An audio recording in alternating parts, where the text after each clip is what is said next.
Spray booth is to tell how thick your glaze is. It puts a really nice even mist across, and you think you built it up thick enough because it looks covered, but it's very thin, okay? So you do need usually at least 3 passes. But whenever I'm glazing on a spray booth, or whenever I'm painting glaze on, after I think I'm close, I take a really sharp tool, a knife or a needle tool, and I scrape just a little spot so I can actually see how thick the glaze is. The absolute minimum thickness is like the thickness of your fingernails, okay?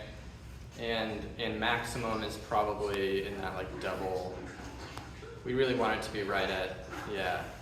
If you get beyond 2 fingernails thickness, it's like a little bit, it might start running or doing crazy things. But again, you can always come and ask any of us for that. So we have our spray guns. There's a couple of different ones. Here we have our piped in compressed air. Has anyone used one of these things before? A little bit, some. These are, does anyone know what this is called?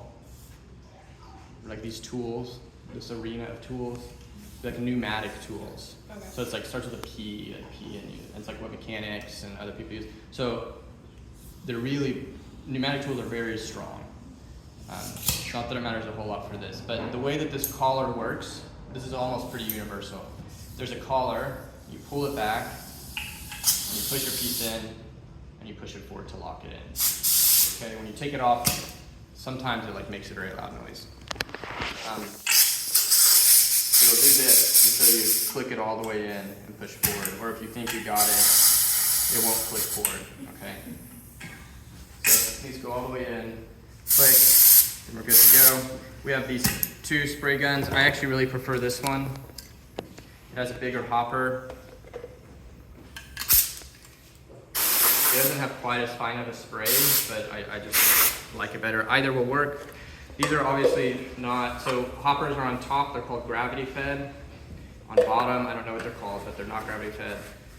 So if your glaze gets below the bottom of this straw, or really even when it gets to like here, it starts having a hard time getting material through. So it's good to fill it all the way up.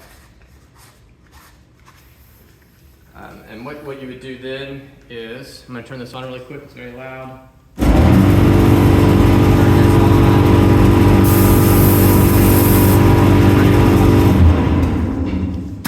So to load this up, take it apart, you stir your glaze up really, really well.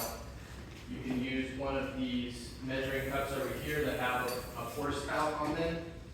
Take some glaze and fill this up. Okay, so you have glazing here now. You're going to put this on, screw it down tightly. Be sure you have this attached. Rinse on. And whenever I spray, you don't really just want to like aim at it. You're just going to get like really thick here. Think about like spray paint. You want to be moving across the piece, kind of feathering off at the ends. Okay, and then also rotating it. It's good sometimes to have a board underneath here because it's easier to turn the board. And then you can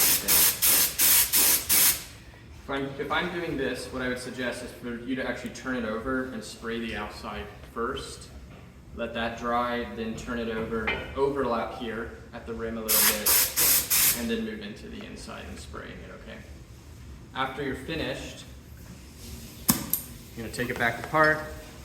Extra glaze goes back into the same glaze bucket, and then it's really important that we clean these very well each time.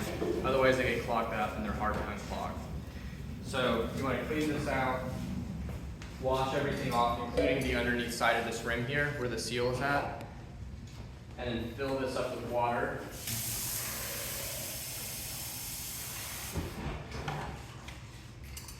Put it back on.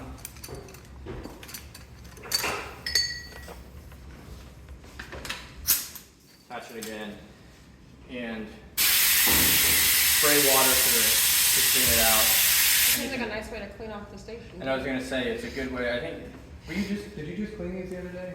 I saw you. So Tommy just cleaned our bins, which is great. By the time you're done spraying, there's going to be like spray here and all here. We have this drip bucket, so I do like to take this and wash some of the glaze down in here. It does most of the work, 2 things at once. And then take a sponge and finish off all of the surfaces, okay?